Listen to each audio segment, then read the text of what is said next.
Hi friends, welcome to Tanumaitri. ఈరోజు kofta curry prepare చేస్తున్నాను. చాలా బాగా వచ్చింది కదా, చాలా బాగుంది. సేమ్ మనం రెస్టారెంట్ స్టైల్లో వచ్చింది. ఇంట్లోనే ఇలా ప్రిపేర్ చేసుకుంటే మనం రెస్టారెంట్కి వెళ్ళాల్సిన అవసరం లేదు కదా.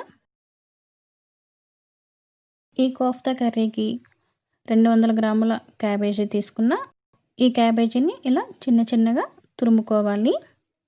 ఈ క్యాబేజీ అనేది మనకి కొద్దిగా స్మెల్ వస్తుంది కాబట్టి ఒక 5 మినిట్స్ వేడి వాటర్లో వేసుకొని బాయిల్ చేసుకుందాం.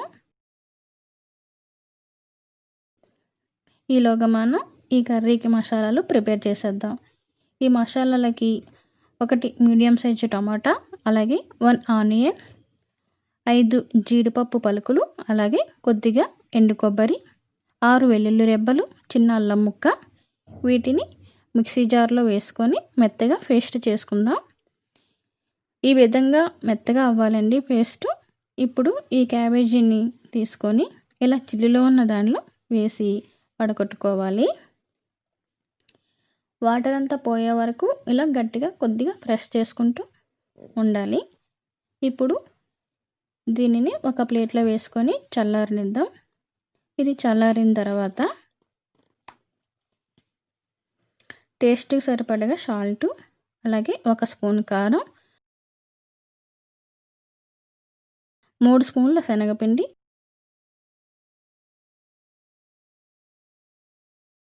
కొద్దిగా పసుపు వేసి కలుపుకోవాలి. ఇప్పుడు 1 స్పూన్ జీలకర్ర వేసి మళ్ళీ బాగా కలుపుకోవాలి.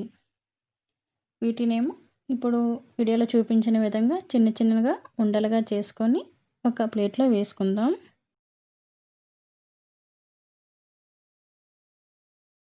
ఈలోగా మనం డీప్ ఫ్రైకి సరిపడగా ఆయిల్ వేసుకొని వేడి చేసుకుందాం. ఈ ఆయిల్ వేడైన తర్వాత ఈ ఉండలన్నింటినీ ఒక్కొక్కటిగా వేసుకుంటూ గోల్డెన్ కలర్ వచ్చే వరకు ఫ్రై చేసుకోవాలి.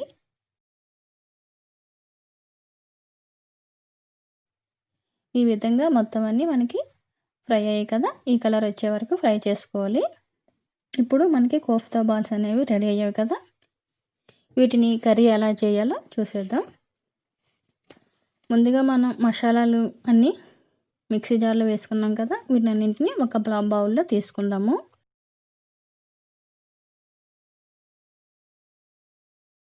స్టవ్ వెలిగించి ఆయిల్ వేసి ఆయిల్ వేడైన తర్వాత ముందుగా మనం మసాలాలు తయారు చేసుకున్నాం కదా, ఈ మసాలాలు పేస్ట్ని ఇందులో వేసుకుందాము. అలాగే పచ్చిమిర్చి, కొద్దిగా జీలకర్ర, కరివేపాకు వేసి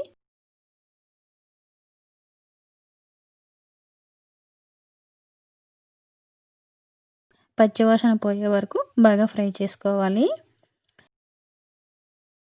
ఇప్పుడు 1 స్పూన్ కారం, కొద్దిగా సాల్ట్, పసుపు, ధనియాల పొడి, గరం మసాలా పొడి వేసి మళ్ళీ బాగా ఫ్రై చేసుకోవాలి. ఇలా ఫ్రై అయిన తర్వాత ఈ కోఫ్తా బాల్స్ని వేసుకొని ఒకసారి కలుపుకోవాలి. ఇప్పుడు వాటర్ వేసుకొని మూత పెట్టుకుంటే 10 నిమిషాల్లో కోఫ్తా కర్రీ అనేది మనకి రెడీ అవుతుంది. 10 నిమిషాల తర్వాత చూడండి, కోఫ్తా కర్రీ అనేది మనకి బాగా దగ్గరగా అయింది కదా. ఇప్పుడు స్టవ్ ఆఫ్ చేసుకుందాం.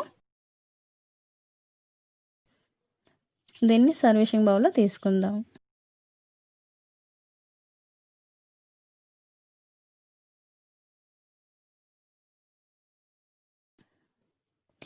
ఈ కోఫ్తా కర్రీకి జీరా రైస్ కాంబినేషన్ చాలా బాగుంటుంది. ఈ జీరా రైస్తో కోఫ్తా కర్రీ తింటే చాలా టేస్టీగా ఉంటుంది. అందుకని ఈ జీరా రైస్ కూడా మీకు ఈ వీడియోలో చేసి చూపిస్తున్నాను. ఇప్పుడు జీరా రైస్ ఎలా ప్రిపేర్ చేయాలో చూసేద్దాం. ఈ జీరా రైస్కి కావాల్సినవి ఒక 8 పచ్చిమిర్చి, 2 స్పూన్ల జీలకర్ర, 1 స్పూన్ బటర్. ఈ బటర్ అనేది ఆప్షన్ అండి. కొద్దిగా కరివేపాకు, కొద్దిగా పుదీనా. ఇప్పుడు మనం జీరా రైస్ ఎలా చేయాలో చూసేద్దాం. స్టవ్ వెలిగించి 2 స్పూన్ల ఆయిల్ వేసుకోవాలి, అలాగే బటర్ వేయాలి.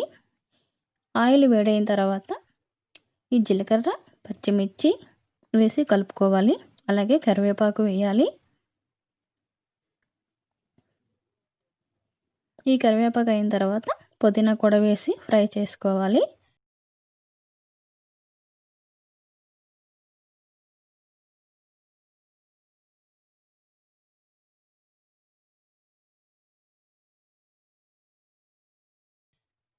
ఇప్పుడు ఒక హాఫ్ అన్ అవర్ ముందుగా నానబెట్టుకున్న రైస్, నేను సోనా మసూరి రైస్ తీసుకున్నాను.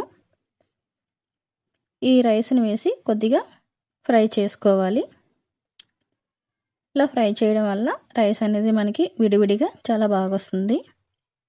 మనం ఎంత రైస్ తీసుకున్నామో ఆ రైస్కి డబల్గా వాటర్ వేసుకోవాలి. మన టేస్ట్కి సరిపడగా సాల్ట్ వేసుకుందాము. ఇప్పుడు మూత పెట్టుకొని ఒక మీడియం ఫ్లేమ్లో 15 to 20 మినిట్స్ ఉంటుందండి ఈ రైస్ తయారవడానికి.